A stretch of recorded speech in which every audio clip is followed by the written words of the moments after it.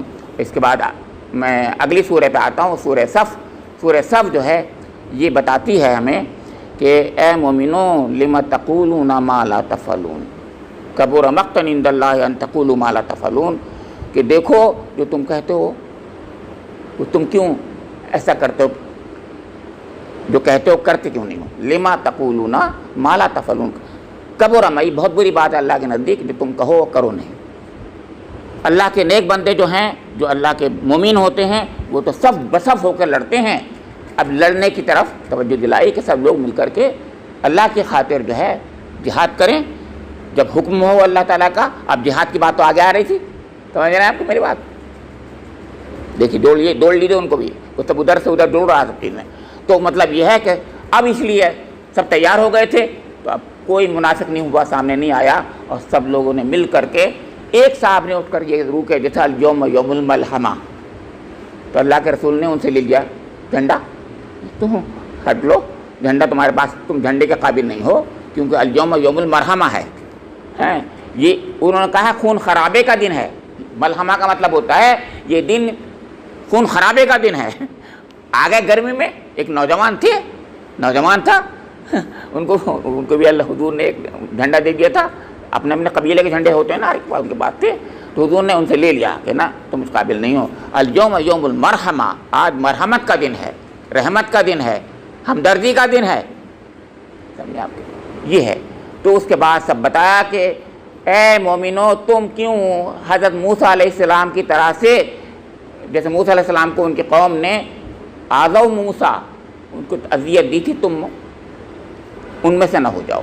اور پھر حضرت عیسیٰ علیہ السلام کی اس بشارت کی طرف توجہ دلا دی کہ حضور نبی اکرم کا نام تو پہلے سے تھا, باقاعدہ نام لے کر کے کہا تھا کہ ایک رسول آگے آنے والا ہے, اس کا نام احمد ہوگا.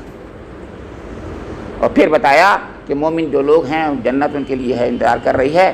اور یا ایھا الذین آمنوا هل ادلکم علی تجارۃ تنجیکم من عذاب الیم, یہ تجارت کر لو اپنے رب سے جس میں جنت ملنے والی ہے تمہارے لیے. سمجھے, یہ ہے تجارت ہے اس کا. تو اس کے بعد پھر یہ کہا, اور اگلی بات وہی بات, سب لوگ مل کر کے کونوا انصار اللہ, اللہ کی مددگار بن جاؤ, اللہ کے دین کے لیے سب لوگ اکٹھے ہو کر کے اللہ کے دین کی مدد کرو. اللہ کی مدد کون کرے گا؟ اللہ کے دین کی مدد کرو. یہ آپ کی لاسٹ بٹ ون سورہ تھی. اس کے بعد سورہ جمعہ ہے. سورہ جمعہ تو ہم جانتے ہیں, حضور نبی اکرم کا وہ مقام اور حضور نبی اکرم کا جو منصب ہے اس کا ذکر کیا جا رہا ہے اس کے اندر, کہ هو الذی بعث فی الامیین رسولا منہم یتلو علیہم آیاتہ ویزکیہم ویعلمہم الکتاب والحکمہ. ہمیں یاد دلایا جا رہا ہے کہ حضور نبی اکرم کا منصب یہ تھا کہ آپ قرآن پاک کی تلاوت کرنے کے لیے اور اس کا علم سکھانے کے لیے, اس کی حکمتوں کی باتیں بتانے کے لیے اور لوگوں کے تذکیر کے لیے آئے تھے. لیکن اللہ کے رسول والا کام اب ہمیں کرنا ہے, کار رسالت ہمارے ذمہ ہے. اب تو وہ کام جو تھا وہ سب کام ہمارے ذمہ ہے. اللہ رب کریم سے میری دعا ہے کہ مجھے اور آپ لوگوں کو وہ کام جو کار رسالت قیامت تک کے لیے ہمارے ذمہ جو کر دیا گیا ہے, اللہ تعالیٰ اس کی توفیق بھی نصیب فرما دے, قوت اور ہمت بھی نصیب فرما دے, اور اللہ رب کریم ہم کو ان لوگوں میں شامل فرما لے جو حقیقت میں اللہ تعالیٰ کے ان نیک بندوں میں شمار ہوں جو اللہ تعالیٰ کے یہاں مقبول ہوں, اور ان کی اللہ تعالیٰ مغفرت فرما دے. رب کریم میری آپ کی سب کی مغفرت فرما دے. ربنا تقبل منا انک انت السمیع العلیم تب علینا انک انت التواب الرحیم. مجھ سے جو زبان سے غلط بات نکل جاتی ہیں اللہ تعالیٰ معاف کر دے رب کریم. اے اللہ ہم سب کی غلطیوں کو معاف کر دے رب کریم. اے اللہ ہم صحابہ کرام کے بارے میں ہم بہت اچھا گمان رکھیں, زبان سے کوئی لغزش بھی نہ ہو. اے اللہ معاف کر دے رب کریم.